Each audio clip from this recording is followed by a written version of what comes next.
Assets put money in your pocket. Liabilities cost you money. The more assets you have making money for you, the richer you are.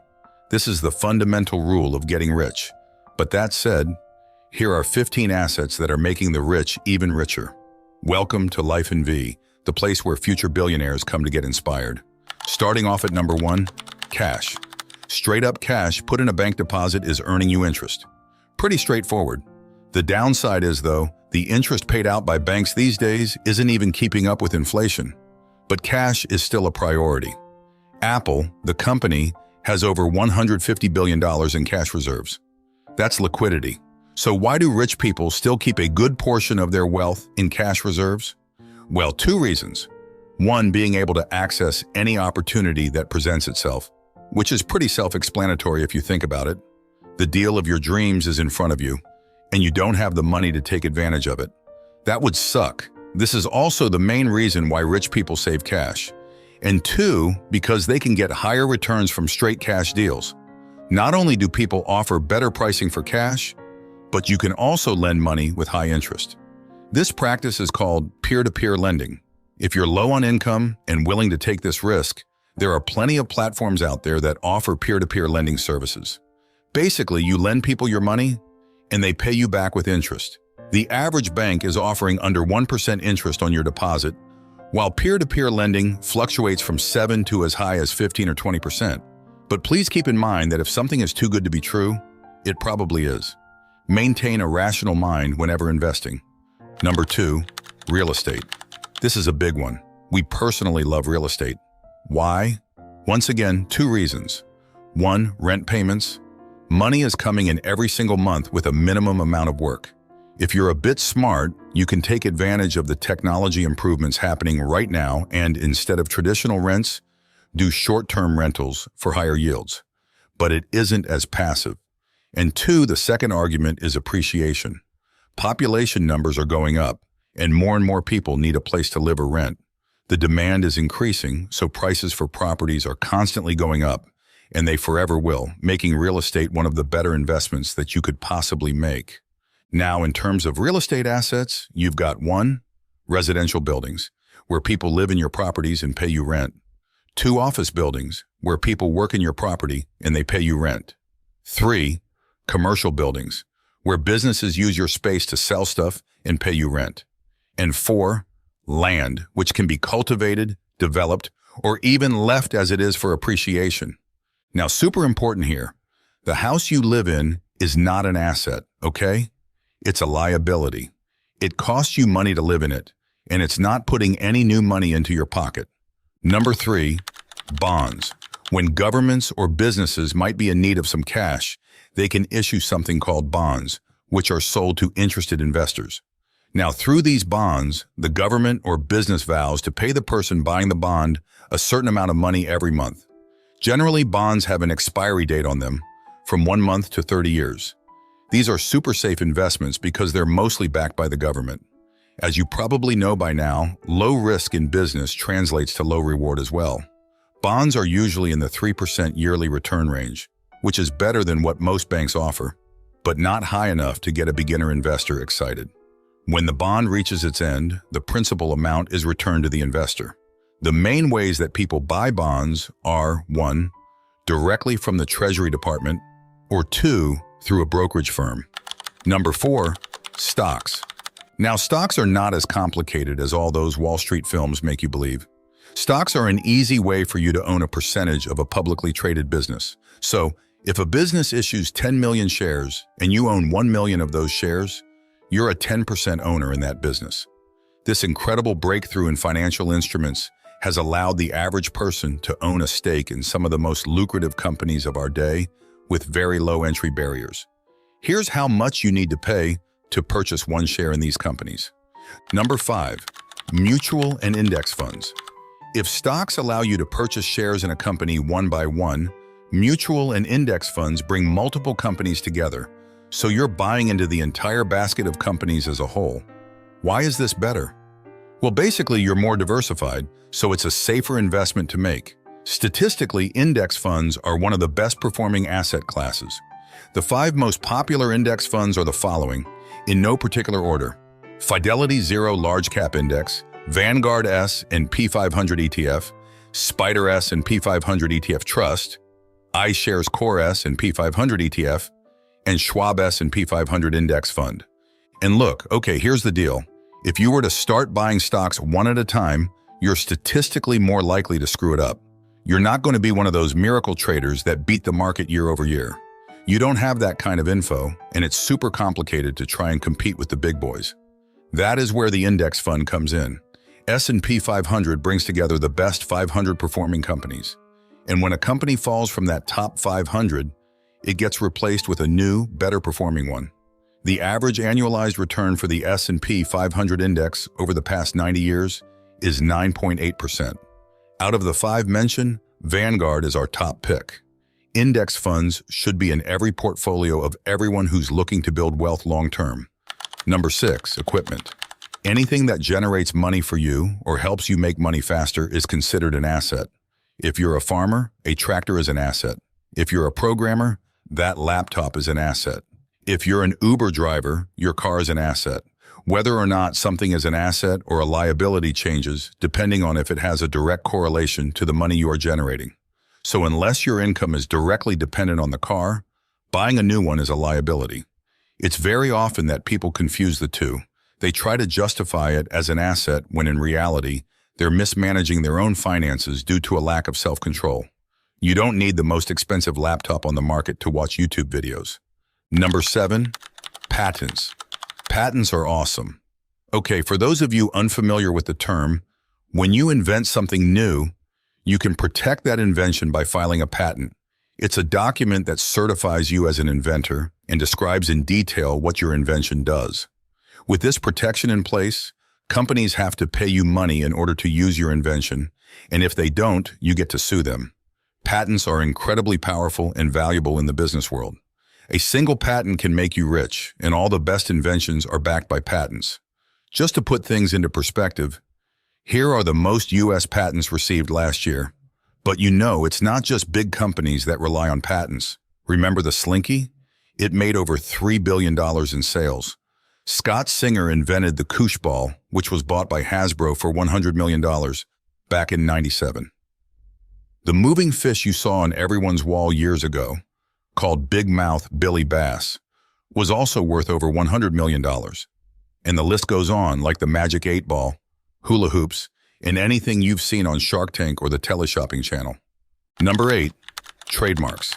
If patents protect your invention, trademarks protect your symbols, words, or phrases. It's pretty obvious why this is a big deal when it comes to the logo or the name of a brand. But here's where things get super interesting. If you own a valuable trademark that has marketable value, you can license it to people to use it for commercial purposes, and they have to pay you in return. Our all-time favorite is the story of Michael Buffer, who in 1992 trademarked the catchphrase you can see right now on the screen. I'm not going to say it, but chances are you can hear it in your head. It's super catchy, entertaining, and every single time it's said in a commercial manner, you need to write Michael a check. And since trademarking it, get this, okay, he's made over $400 million just from that one catchphrase. And you know trademarks can be local or international, but good luck enforcing it. Just to keep things interesting, 1 in 5 U.S. companies says there are companies in China infringing on their intellectual property. And this is actually one of the main reasons why China has been growing so quickly. The complete disregard for intellectual property rights. China is stealing over $600 billion in IP from the rest of the world every single year, which is wild. Okay, but let's get back to the topic at hand. More assets that make you rich. Number 9, brand and goodwill. Now, there are subtle differences between brand and goodwill, but both are very valuable to any business. A brand is the footprint a company leaves in the minds of its consumers, what they stand for, how they present themselves. Goodwill is the emotional affection people have toward the brand. A brand is owned. It's an effort the company is making to push a particular image of itself into the marketplace. Goodwill comes from the way the company treats its customers, the positive impact it has on the community, and how grateful people are that the company exists. Goodwill is super hard to cultivate or scale, but people will literally save companies from bankruptcy because of the goodwill they have for it. And there are companies that become incredible successes just through branding. The Kardashian family is a great example here. If Kim or Kylie attach their name to something, it can drive sales like nobody's business. We're not sure if Kylie's lip kits are any better than the competition's, but it did make her a billionaire. Also, remember when Kim Kardashian made over $1 million per minute from her Kimoji app? That was nuts. Now, of course, there are other examples that might even drive this narrative better. Take a simple black t-shirt, for example. You can buy them for less than $2 a pop, but put a Disney logo on there and now they're worth $10.99 just because of the intangible value that brand brings to the shirt. Number 10, people. You don't realize just how valuable an asset people are until they leave. Very few people understand that companies aren't actually real. Companies are a figment of imagination validated by the state. Companies are names, ideas, and the innovation happening under this imaginary umbrella. And who comes up with all of these? It's the people in that company. A single person can shift a company with their ideas. Just look at the impact replacing Steve Jobs with the former Pepsi CEO had on Apple, nearly bankrupting what is today probably the most loved technology brand. And digging deeper into Apple, their lead product designer, Johnny Ive, designed the products that are now in the hands of billions. Then there are the teams that make the company as a whole. There have been cases where bigger companies have acquired startups just to bring those people in-house. There's actually a term for it. It's called acqui-hire. Hire the right people, and they'll make you rich. Ideally, nobody in your company should be irreplaceable. But the harder someone is to replace within an organization, the more valuable an asset they become. And if your goal is to position yourself this way, if you want to be one of the most valuable assets at your organization, we've got you covered with the Alux app. With a subscription, not only do you get access to a fresh coaching session every single day, but you've got access to over 100 curated collections of lessons designed to help you reach your goals in a fraction of the time it would take you otherwise. There are two specific collections I'd like to highlight for you now because they'd be perfect for this. One is called Pep Talks for Your Promotion. The other, I Want to Advance My Career, and they're included with your subscription to the Alux app. And as a little bonus, scan the QR code on screen and you'll get 50% off your yearly plan. Number 11, raw materials and commodities. The price of raw materials and commodities fluctuates and varies depending on the market. If you're smart about it, you buy it when it's cheap, hold it, and then sell it when it's in high demand. This applies to everything in life, from currency to oil to gold to crypto, luxury cars and art. Over the past 15 years, the price of gold has increased by 221%.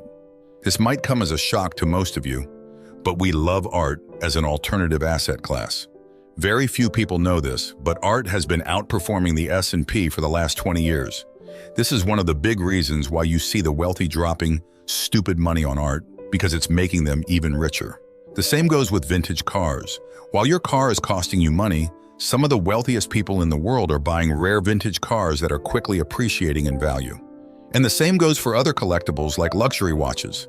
Now, before you go and blow all your money on a vintage Rolex because you read some post on Quora about how they double in value over time, you might want to take a quick breather.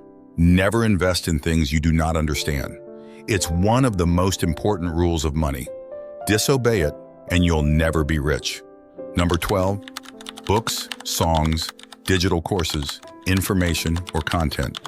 Information is an incredible thing to be selling because it's infinitely scalable. You write the book once, and then you can sell it 1,000,000 times. The same goes for a digital course, a song, or any other type of info or digital product. Creating and distributing such an asset increases not only the value of the business, but can also make you rich. The moment your product is done, your job is to promote it and get it in the hands of as many people as you can. With music, it's even more interesting because you only have to get it right once and you could literally be set for life. Gangnam Style is a good example of this. Psy made over $10 million just from that one song, distributed via YouTube and iTunes, not to mention merch, shows, licensing, and so on. Mariah Carey makes around $500,000 every single year from one hit song you all know and love, All I Want for Christmas. That song alone has made her over $60 million to date. And on a similar note, number 13, royalties. Now, we've brushed a bit on royalties in the previous points, but there's an entire world revolving around them. The simplest way to put it, you wrote a book. That's great. A movie studio wants to buy the rights to your book and make a TV show out of it. In exchange, you're getting a portion of the money generated. Let's say the TV show is Friends. You've made a ton of money already, the show wraps up after 12 seasons, and you're already rich, but it doesn't stop there. No, there's a term called syndication. That's when a TV show becomes so big, it makes sense to open it up to multiple broadcasters. So keeping with the Friends example, the cast of the TV show is still earning to this day between $1 and $20 million per year each from the reruns of the show. That's insane. Royalties apply to everything that has to do with your intellectual property. Royalties made George Lucas a billionaire. When he proposed Star Wars to studios, they didn't give it much thought, assuming it was likely going to flop.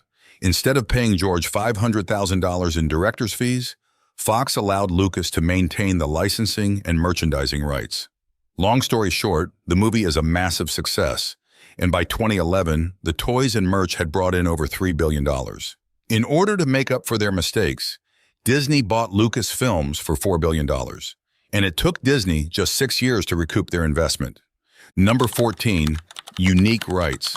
Now, we wanted to mention this because there are instances where some parties might have an unfair competitive advantage, which counts as an asset. For example, in the U.S., there's something called the Indian Gaming Regulatory Act, which grants Native Americans the rights to all types of gambling activities regulated under state law. Anything from specialty licenses to geographical advantages can be considered an asset if it grants you a competitive advantage in the marketplace. The church is another example, since they don't have to pay taxes, and this happens all over the world. In Eastern Europe, almost every church is run like a business. They have products, merch, services that cost money, all tax-exempt. The same goes for art museums and fraternal organizations. And number 15, first mover advantage in proprietary business models. Whenever you innovate in a commercial manner, this innovation is regarded as an asset. The App Store by Apple is one of those innovations.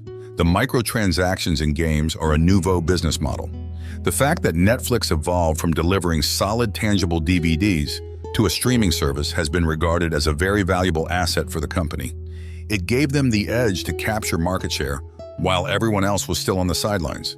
It took a couple of years for other companies to catch on, and now streaming services are everywhere. The same thing happened to music. You used to purchase physical albums, then digital albums. Now you just pay for Spotify, Tidal, or YouTube Premium. Airbnb disrupted the hotel industry with a new way to rent short-term accommodations. Your job is to figure out a way to take advantage of any of the assets mentioned in this video and secure a bag for yourself. If you made it this far into the video, we're curious to know which of these assets you plan to secure in the future. We can't wait to hear from you in the comments. And we know, okay, this was a long video, but it was filled with educational value, and we hope you got your time's worth. For those of you still watching, here's a bonus piece of info: the time, money, time arbitrage. So this is one of those things they don't teach you in business school. But if you pay attention, it's probably the most valuable thing you'll ever learn. At this point in time, you might not have the financial resources to purchase all the assets we mentioned, but you've got an asset that you can exchange for money. And from the subtitle, you probably figured out we're talking about time. Okay, so the time, money, time arbitrage is when you use time to generate money, then use that money to buy other people's time. That's how you exponentially grow time working for you. Now, I know it might sound a bit confusing at first, but we'll break it down for you. Pay attention, because this is valuable. Basically, your job is to identify opportunities where you can convert time into money, and you do that for some time until you have enough money to bring in another person. Because you've generated this opportunity, you can pay this person less than the money you're earning for that time and pocket the difference. This is a fundamental business lesson. It's why every single company has employees.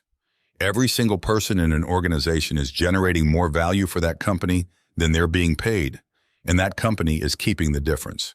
This is called profit. This profit is the reward for solving that time, money, time arbitrage problem. So if you're new to business, work your ass off trading your own time for money, and then figure out how you can use this arbitrage to build a real business. Every business owner out there understands this methodology, But very few other people know about it because, well, they're not thinking like a business owner. Now you do, and we look forward to finding out what you're going to do with that information. If you've made it this far and you understand the time, money, time concept, please write TMT in the comments of this video. Everyone else will be baffled by your comment, but we will know who the true you are.